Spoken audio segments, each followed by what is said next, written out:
sady fanatanjahantena no lalao ihany koa baby foty izay anatanteraka fidinany tompon-takany Madagasikara. Baolina kitra moa izany ny resaka eto saingy lalaovina kosa indray izy ity fa tsy ilay baolina kitra dakana eny ambony kianja.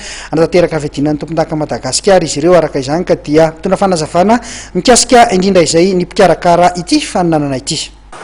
Ny etsika karakarainay zany avy amin'ny mata baby foty dia ny championnat de Madagascar ny baby foty voalohany eto Madagasikara.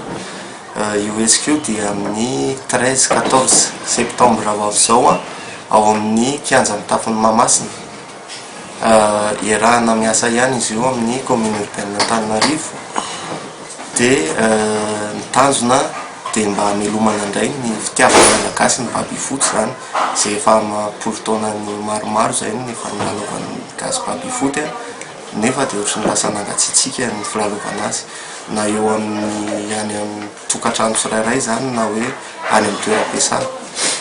Izy ity azo lazaina hoe fanatanjahantena nefa ny azo lazaina ihany koa hoe fialamboly-tsotra, dia ny esprit d'équipe sy ny esprit de compétition zany tiana hotaizana, surtout ho an'ny tanora izay efa atao hoe hiditra amin'ny taona mba hoe hiditra amin'ny sehatra asa, dia tsy tokony hoe ho variana amin'ny zavatra fa mety hanimba ny fahatanorana zany, fa mba hoe sady misy fitaizana ny fialamboly.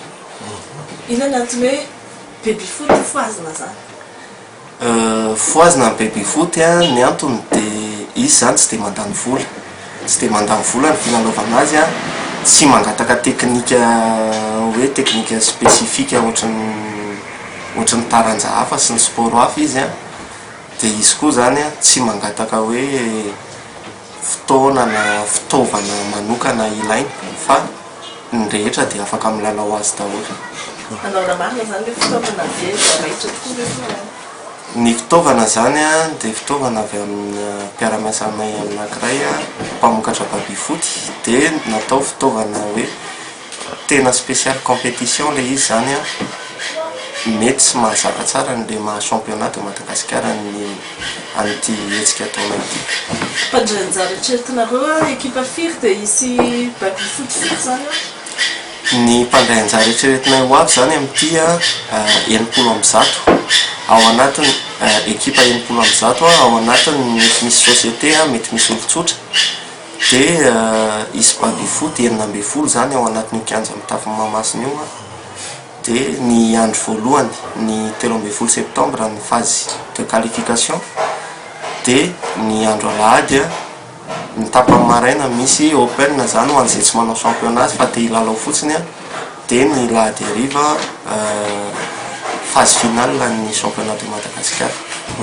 Mbola tsisy tena hoe lalàna mametra ny baby foty eto amintsika, mety ahoana no hoe fisotran'le izy misy fotoana ilalaovana ve sa nisan'ny baolina maty iza no hijeriny hoe lalàna mifeo anatin'le fifananana?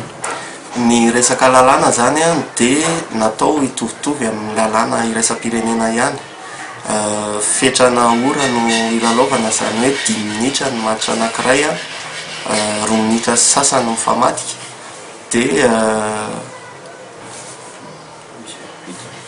misy arbitre tsirairay avy moa zany mijery hoe ahoana ny fanatsanan'ireo lalàn'ireo. Efa mahazatra ihany ohatran'ny filalaovan'ny rehetrarehetra angamba ny loha ny lalàna amin'ny ankapobeny, fa mahasamihafa azy fotsiny zany mikaonty point isaky ny maharesy na match nul na mitovy ao anatin'le fetra ilalaovana iny. Ny loka dia mahazo daholo ny voaloha hatramin'ny fahatelo. Ny voalohany dia mahazo ray tapitrisa na 5 millions FMG, ny faharoa kosa fito hetsy na 700 000 ariary, ary ny fahatelo 10 hetsy na 500 000 ariary. Ny voalohany jusqu'à hatramin'ny fahatelo ny ekipa dia mahazo coupe daholo, mahazo coupe fa tsy mitovy zany ny coupe fa ny voalohany somary ngezangeza ny coupeny.